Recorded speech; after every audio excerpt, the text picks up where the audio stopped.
Bien, ahora hablaremos del libro de la vida, la predestinación, llamados y elegidos, pero especialmente del libro de la vida, que es nuestro tema aquí. Solo se puede borrar del libro de la vida lo que ha sido escrito, lo que se escribe, se puede borrar.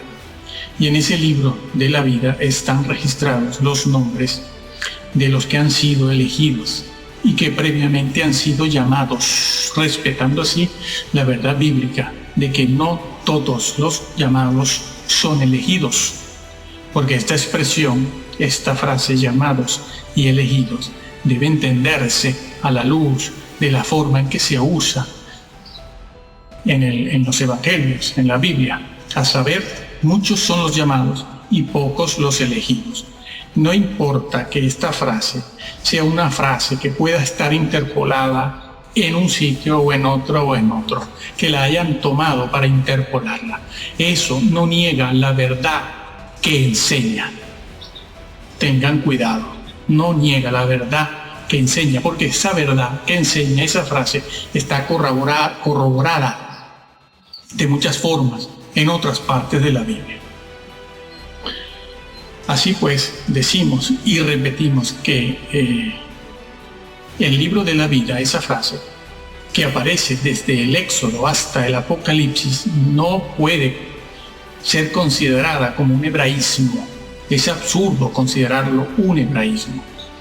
Pues bien, somos llamados para luego ser elegidos. Es decir, quienes respondan a esa llamada en obediencia, ese será elegido y predestinado, que ya lo ha sido desde antes de la fundación del mundo.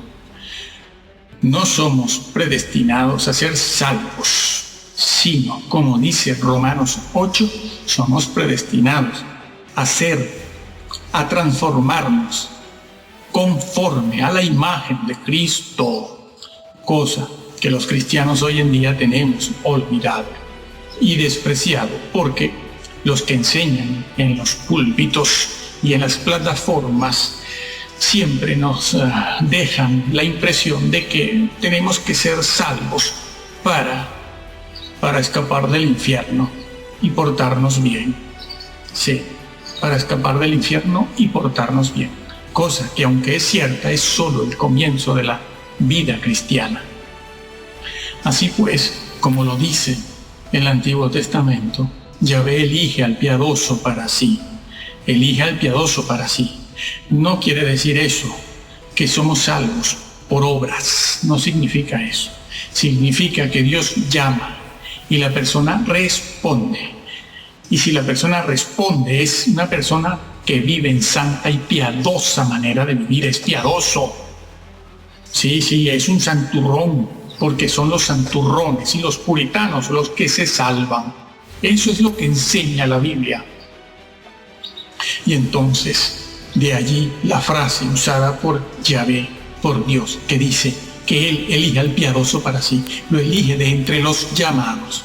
No significa salvación por obra, significa crecer en santidad, en obediencia. Y el mismo Señor lo enseñó con muchas otras frases, con muchas otras figuras literarias, ¿sí? Como cuando dijo al que venciere, yo no tengo que vencer porque ya yo soy predestinado y justificado. No, has de vencer. Saben ustedes que la salvación en la Biblia se presenta en 3 tiempos: pasado, presente y futuro. Fui salvo en el pasado, lo estoy siendo en el presente, pero he de alcanzar la salvación en el futuro. Sí, es que se utiliza también incluso esa frase, para que alcancéis, el que alcance, para que no dejen de alcanzar. Es así que tenemos que formular la doctrina y la teología, y no con nuestra boquita y nuestras palabras y pareceres y opiniones, porque muchos se están perdiendo por eso. Es lo que enseña la fraseología bíblica. Salvo en el presente, pero es de ser salvo en el futuro, como quien tiene una herencia. La herencia es tuya en este momento. Somos herederos de alguna hacienda, finca o granja. Sí, pero todavía no la he heredado. algún día la tendré que heredar. Será mía cuando la herede del todo, cuando llegue al final. Sí, todos somos llamados, y si todos los llamados cooperan con el suministro de la gracia divina, crecerán y madurarán en santidad y conocimiento de la persona del Hijo de Dios. Sin embargo, muchos de sus escogidos, después de recibir el perdón, la redención, la vida eterna, el Espíritu Santo, tal y como lo dice Hebreos 6, no están dispuestos a renunciar a todo. No están dispuestos a renunciar al mundo y a obedecer y cooperar con la gracia de Dios. Por lo tanto, cuando regrese el Señor, no estarán preparados y no entrarán en el reino milenial, ni pueden participar del premio, que es la vida eterna, porque la vida eterna se califica de premio. Sí, el vocablo premio en la Biblia se utiliza también para hablar de la mismísima vida eterna. El que caiga en pecado y sea vencido por este, como lo dijo el apóstol Pedro, porque el apóstol Pedro lo dice, si alguno que está como creyente, que ha sido iluminado por la verdad, que sabe, que conoce, luego, y se aparte de la vida del mundo, y sigue una vida santa, pero luego cae en pecado y es vencido por este, quiero explicarte una cosa. Mira, esto que dice el apóstol Pedro de ser vencido, utilizo yo una palabra que significa capturar. Es decir, como el diablo te capture en esa caída, no saldrás de allí más nunca en la vida. ¿Por qué? Por lo que dice Hebreos 6, por ejemplo. Es imposible volver a crucificar a Cristo. Él no va a bajar del cielo otra vez por nuestra irresponsabilidad y falta de seriedad, o por seguir a estas vacas sagradas de fama internacional, predicadores de multitudes, cosa que no ha tenido nadie en la historia, ¿no? El engaño es muy sutil. Pues bien, el que caiga en pecado, repetimos, y sea vencido por este, no entra en el reino. Y es absurdo calificar al libro de la vida por ello de hebraísmo, solo porque niega la predestinación al estilo de los reformadores de la edad del siglo XV. Hoy se hace mucho énfasis sobre lo que dijeron y enseñaron los reformadores del siglo XVI, XVII y posteriores también. Y nos preguntamos, ¿por qué estos modernos guías del pueblo de Dios, incluso los mesiánicos, estos modernos guías y líderes, no leen primero a los padres de la iglesia antes que leer, o primero que leer a Agustín, o a Calvino, o a Lutero, o a Zwinglio, o a Platón, o a Aristóteles, o a cuanto orientalista se aparece por allí, Zoroastro, Lao Tse, Buda? ¿Por qué? ¿Saben quiénes eran los padres de la iglesia? ¿A qué no? No eran los curas, ni la Iglesia Católica, ni el Vaticano.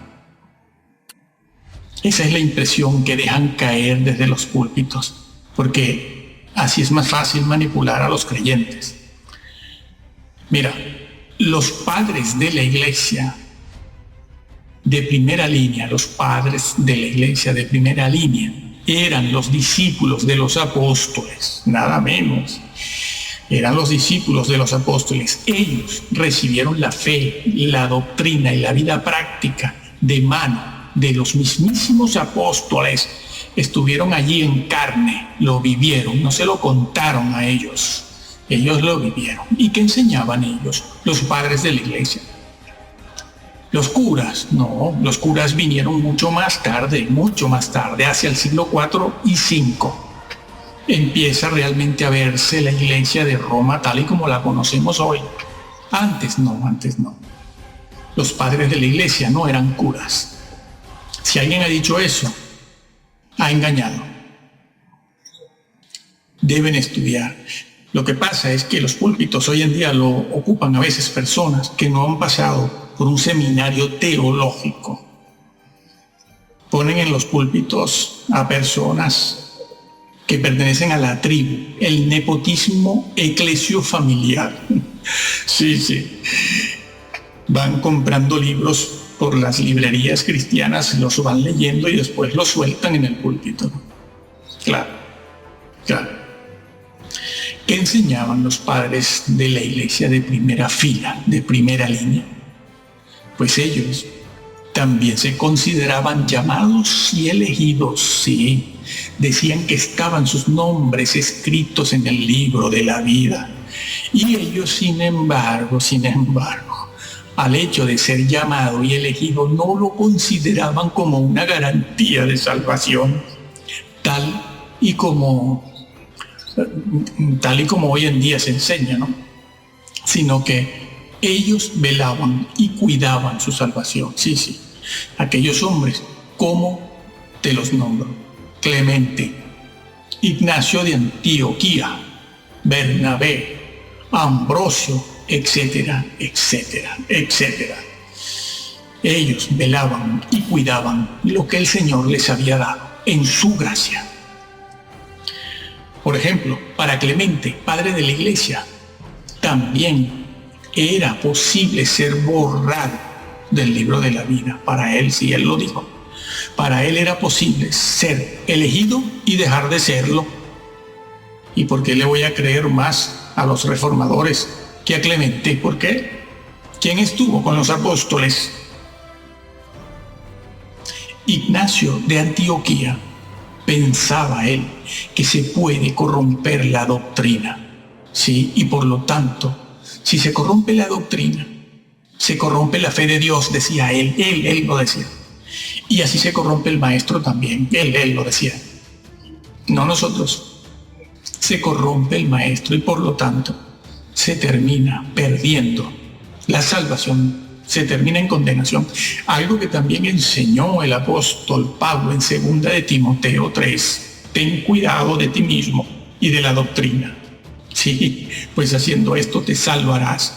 Ay, me salvaré de la guerra, me salvaré del hambre, me salvaré de la crisis. No, me salvaré de decir tonterías. No, te salvas de la condenación.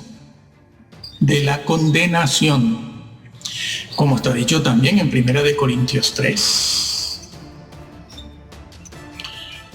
Y en la epístola de Bernabé se dice que si por ser llamado uno se confía y se echa a dormir en las propias debilidades, eso que nosotros decimos es que yo soy débil, eso es condición humana, déjame robar un poquito. Sí, sí, él, Bernabé, repito, decía que si nos dormimos en nuestras debilidades, pecados y fantasías de almohada, y Satanás vuelve a tomar el control de la mente, el pensamiento y los hechos, la conducta, nos va alejando poco a poco del reino. Dice él que nos va empujando lejos del reino de Dios y su justicia, sin ni siquiera nosotros advertirlo ni percibirlo.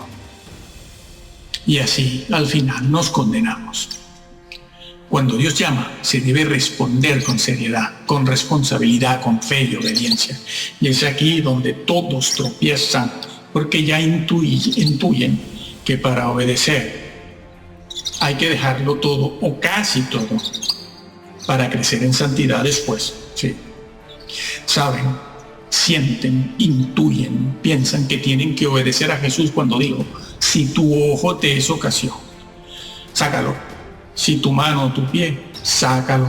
Sí, eso fue dicho a creyentes y discípulos del Señor, que son los que están arriba, que son los que están en esa condición desde la que se puede caer. Están en el lugar de donde se puede uno caer. Porque los incrédulos, los ateos, los visitantes, los que reciben un tratadito, el amigo y vecino mentiroso de al lado, ese no tiene de dónde caer. Porque no es convertido, no está en Cristo, no está en la salvación. Se cae cuando se está en una condición elevada, cuando se tiene de dónde caer, es decir, de la gracia. No has cuidado, no, tu nombre es borrado. Así que saben que tienen que cortar. Sí, cortar con vídeos, cortar con los Simpson, con las novelas, las fantasías amorosas, pensamientos vengativos, asesinos. No, eso de fantasías amorosas no me lo invento, eso está en Malaquías 2. Saben que después de que el Señor Yahvé denunció eso de los pensamientos en la mente, Él cerró el templo. Sí, el santuario, Él lo cerró. Él lo dijo, yo voy a cerrarlo por esto. Vuestras mentes, lo que pensáis. Dios no está metido en un rincón de la esquina para ver lo que yo hago en la cocina. Él no se ocupa de eso, sí, porque esa es la victoria que tenemos que ganar. Léelo. Nosotros tenemos un mensaje sobre Malaquías 2, nada más. Es mucho lo que hay allí, es bastante fuerte. Él cerró el templo del Señor. Dijo, bueno, esto se acabó porque no se puede. Sí, hay que cortar con eso, con los pensamientos vengativos, asesinos. Estamos rodeados de cainitas en el templo. Quienes estamos en la crema y la pomada, dentro lo vemos. Saben que tienen que dejar ciertas visitas y asociaciones, votar o tirar todas las revistas que tienen o están llenas de provocaciones y violencia. Dejar la bolsa de valores, sí, amigo. No. Eso de la bolsa de valores son de esas cosas que uno dice, bueno, eso es legítimo. No, será legítimo, pero no es santo. No es santo. Y estás llamado a ser santo. Tienes que dejar al mago, Harry Potter. ¿Te gusta la magia? Claro. Que tanto aman los creyentes. Harry Potter. Tienen que cortar con las fiestas, celebraciones y las opíparas comidas. Sí.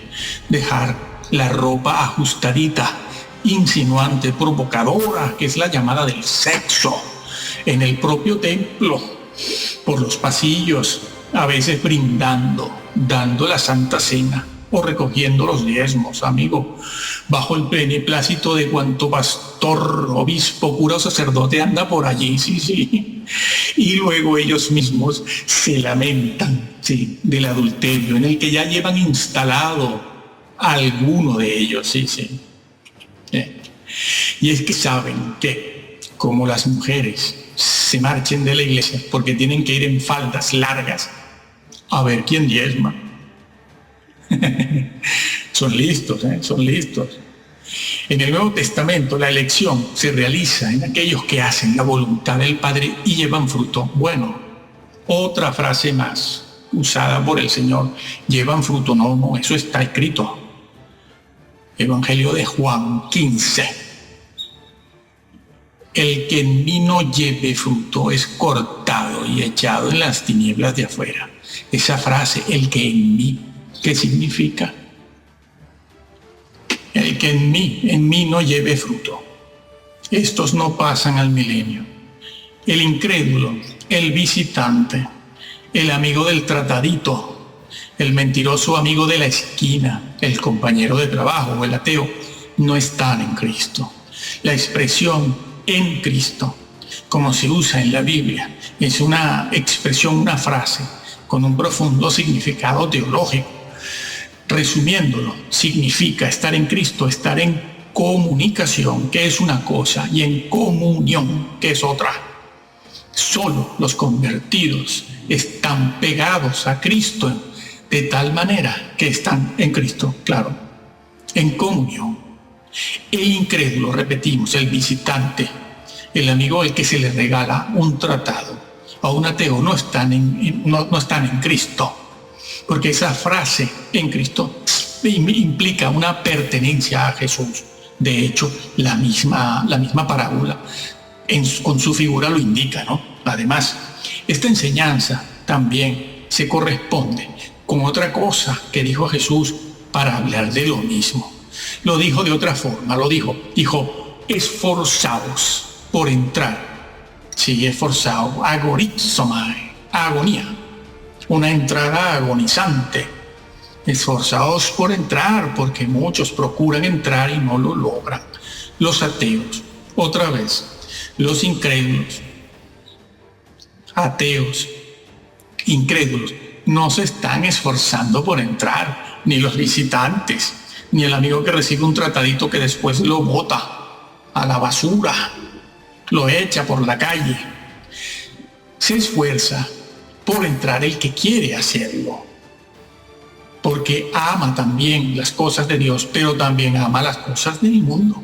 El Señor también lo dijo de otra manera en la parábola de la semilla, Mateo 13. Sí. Se esfuerza por entrar, pero como ama al mundo, las cosas del mundo, la palabra no lleva fruto.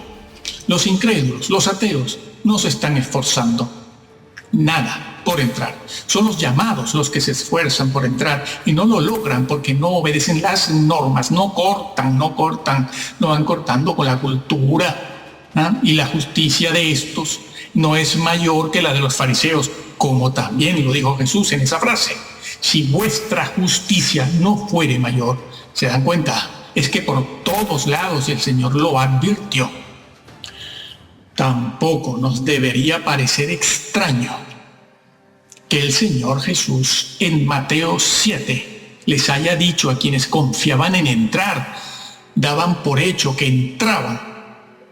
Les dijo, apartaos de mí. Sí, ellos también querían entrar. Y no vean ustedes el currículum que ellos le presentan al Señor. Allí está resumido, claro. Señor, hemos profetizado, hemos evangelizado, hemos predicado, hemos hecho milagros, hemos exorcizado, hemos hecho el bien. Y todo bajo tu gracia, porque esas cosas no se pueden hacer si no está tu gracia con nosotros. ¿Qué currículum, amigo? A ver quién hace todo eso junto. ¿Y qué les dice el Señor? Apartaos de mí. Apartaos de mí, hacedores sin ley. Sin ley, sí. El vocablo griego utilizado allí es sin ley. En cualquier texto o manuscrito griego aparece sin ley. Claro que en algunos manuscritos griegos aparece la palabra injusticia, pero bueno, es lo mismo, ¿no? Injusticia, sin ley o contra la ley. Nosotros pensamos en hacedores de maldad. No, bueno, la gente mala, los ateos son malos. No. Está diciendo otra cosa. Sin ley. ¿Cuál ley? ¿Cuál ley? Lo que estaba diciendo el Señor en ese mismo mensaje cuando estaba hablando en Mateo 7 y que estaba diciendo ¿de qué ley hablaba allí? El sermón del monte, que no es otra cosa que los 10 mandamientos explicados. La predestinación, pues, no es cerrada ni es exclusivista. Se ha de obedecer y conocer y hacer la voluntad de Dios registrada en el Sagrado Libro. Y de no ser así, no se entrará en el reino. Más bien, antes se entra en un estado de decadencia espiritual y moral imperceptible a lo largo de 50, 60 años. Por eso vemos muchas personas de cierta edad totalmente descarriadas, sin moral alguna. Pero una señora de 65, 70 años, toda su vida en una iglesia y de repente se pone una falda abierta hasta la cadera o una minifalda. ¿Qué pasó aquí? ¿Qué pasó aquí? ¿Esto qué es? En pleno templo. Dicen, cambió. No cambió solo. Es que nunca se acogió a las normas de Dios. Y ahora que la moda es esa, antes bien se acoge a esa moda. Venga. Nunca habían entendido el Evangelio. Si el nombre es borrado del libro de la vida, se entiende que es que ha sido escrito allí primero. Apréndase eso. Sí. No digan otra cosa. El libro de la vida es un concepto que se encuentra registrado en el texto bíblico de tapa a tapa, desde el Génesis hasta el Apocalipsis. En ese libro Dios tiene escrito los nombres de todos los hijos reales, verdaderos de Israel. El estar escrito en dicho libro, ellos creían con fe, no creer por creer, porque yo creo esto, no. La fe de ellos creía que el estar escrito en ese libro les daba el derecho a participar de la vida eterna y del reino mesiánico de justicia y paz y de la eternidad. Y que era borrado de ese libro significaba la exclusión del pueblo, de entre el pueblo de Dios y no mesiánico. Por ejemplo, Moisés estaba dispuesto a que su nombre fuera borrado del libro de la vida si con eso se pudiera salvar al pueblo de Israel de las consecuencias de sus pecados. Moisés. También el salmista esperaba que los malvados fueran borrados del libro de los vivientes. Los malvados, claro que un día no lo eran, pero se convirtieron. Sí, como dicen los padres de la iglesia, que lo aprendieron de los apóstoles, que hacia el final de la historia, justo antes de la segunda venida de Jesús, de Cristo, las ovejas se convertirían en lobos. Lo estamos viendo. Bueno, el salmista decía lo mismo. Decía, yo espero que los malvados, los que se han convertido en personas malvadas, sean borrados del libro de los vivientes, del libro de la vida. También Daniel decía que cuando llegue el juicio final, los que estén escritos en el libro de la vida sean liberados. Y los colaboradores del apóstol Pablo, se dice que están escritos sus nombres en el libro de la vida. Cuánta insistencia, ¿no? Cuánta insistencia. Jesús se los dijo a sus discípulos cuando regresaron de aquella misión a la que fueron a predicar, cuando el Señor veía a Satanás caer como un rayo desde el cielo. Pero estaban todos muy contentos, ¿no? Con el poder que tenían, ¿no? Se nos sujetan los demonios, se nos sujetan, nos obedecen. Sí, lo mismo que aquellos que sacando currículum en el juicio, ¿no? En tu nombre hemos hecho esto y aquello y lo otro. Sí, lo cual era verdad, ¿eh? Bueno, pero el Señor a los discípulos en aquella ocasión les dijo, están muy contentos, ¿no? Con el poder, sacando demonios.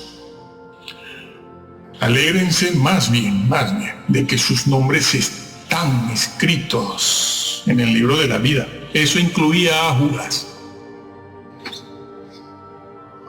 El que no esté escrito en el libro será arrojado además al lago de fuego.